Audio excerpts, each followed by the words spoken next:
Hey guys, it's Rich with your Monday Spot on the Pagan Perspective. This week we're talking about doubts. This week's topic comes from Rebekah, and I'm not going to read the topic in its entirety because it's like the fifth take that I'm trying on this, because I can't really articulate my word things very well today in explaining what I mean with this topic. Anyway, so the topic in its entirety is going to be in the bottom bar. It is on doubts. So Rebekah basically asks us, um, what do you do whenever you have these doubts, these little nagging voices in your mind? How do you silence them? And how do you silence others whenever they say, when they put these doubts on you? So I'm gonna stop there, and I'm gonna tell you a story. So back in 2014, some of you already know this story, and some of you may not know the entirety. Most of you, I don't think, know the entirety of the story, or at least this part of the story. So anyway, in 2014, a friend of mine who was 26 years old died. No real cause. She did have a lot of health problems, more or less, at any given time.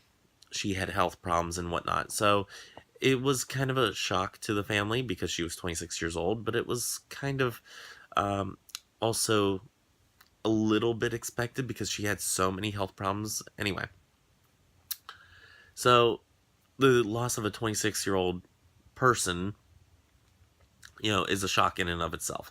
So, it's still something you have to cope with. So anyway, I went down to Kansas for her funeral, and a friend of hers who I was in the car with, I was driving around, and her friend asked me, how can you believe in an afterlife? And I told him, I said, I kind of have to. I said, for one, there's all these other religions out there that all speak of an afterlife of some sort. They don't all speak of the same afterlife, but they all speak of an afterlife of some sort. So I said, all these billions of people, I don't think they can all be wrong or be completely wrong in their thought process of there being an afterlife. And even if they are, it brings me comfort knowing, quote unquote, knowing that there is something else out there. Knowing that my friend that's 26 years old has been taken away from me, her family, her friends, that she has been taken from us with no purpose. I said I wouldn't be able to sleep at night. Uh, I said that there has to be some other place that she's at.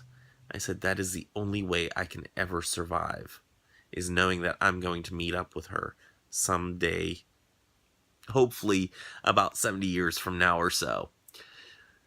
So anyway, I tell you that to express one way that you can expel doubt. And it may not be the best way or the most tried and true way, is that knowing that you're not alone in your beliefs. Even if we are all wrong, it's okay to be wrong together. You're in good company. Even if we are all wrong, at least during the time that we live believing in an afterlife or believing in something beautiful after we are here. It makes our lives a little bit more fulfilled in purpose, I think. I don't think there would be as much giving or charity work or as kind of people. I don't think we would be as compassionate towards one another if nobody believed in an afterlife. Uh, and I'm thinking about this now that I said this. This is actually not something I thought of until right now.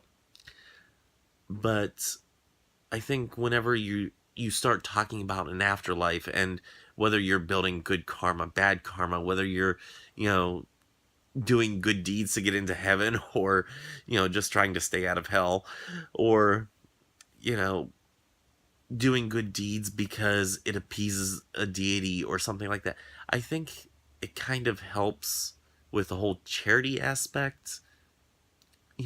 I could be wrong on that, but it's a rabbit hole I'm willing to go down.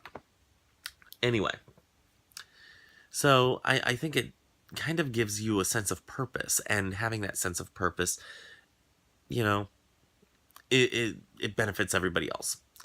So, for one, knowing that, or knowing that there's something else out there, or that what you're doing is benefiting you, even if it's just making you more comfortable in your lifestyle, has a purpose. Even if it doesn't turn out just the way that you imagined, it still has a purpose. Even if it made you just feel better. Okay.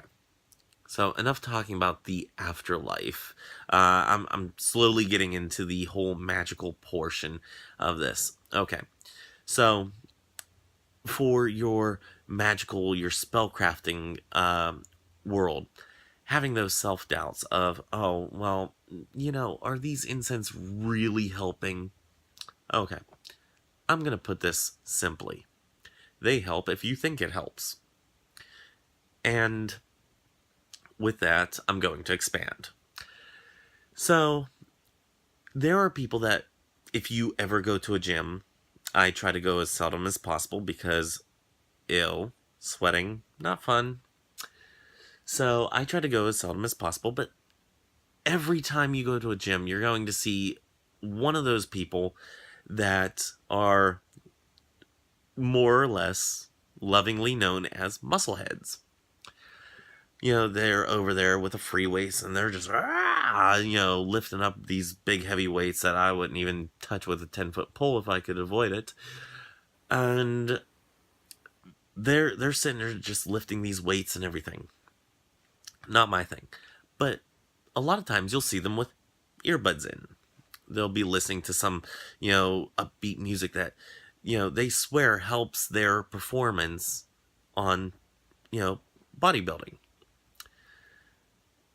Now, could they do the same thing in complete silence? Quite possibly, yes, they could. But does that music help them in getting in that groove? For them, yes. Now, putting the bodybuilders aside, as much as some of them are awesome to look at, we go into your magical practice. Does that incense actually do anything at all, ever? Possibly no. Could you have the same results? Let's take a money spell. Okay, easy example with a money spell is I light an incense to draw money in. Okay, I go out and I work my butt off and I make twice as much money as I would have, just any other day. Okay. Did that incense actually do anything? Possibly. Possibly not. Did it put me in the groove of getting pumped up to go out and sell twice as much stuff that I normally don't do? Yes, it did. For me, it worked.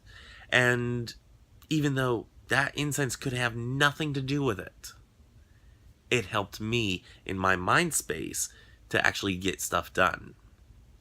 So, in a way, it does help. It gets you pumped up. It gets your engine revving. Another thing is, whenever it comes to our magical tools, okay, one of them I have sitting here. Actually, I have a couple of them sitting here. One of them is my mala beads. Okay, yeah, I know that tassel looks so sad. Anyway, mala beads. I love my mala beads. Now, chanting a mantra or something like that, is it necessarily going to do anything for me? Is it necessarily going to enrich my life or, bring in, um, again, let's go with a money mantra. Is it necessarily going to bring in money? Probably not. Probably not. Is it going to help me get into that mind space to make more money? Possibly. Is it going to maybe free up my mind space to come up with ideas of other things to sell or other avenues to go to make more money? Possibly. So, in the end, even though this may do nothing at all, does it make me feel better? Yes. And even though I may have my doubts of whether this works or not, for me, in my mind space, it works.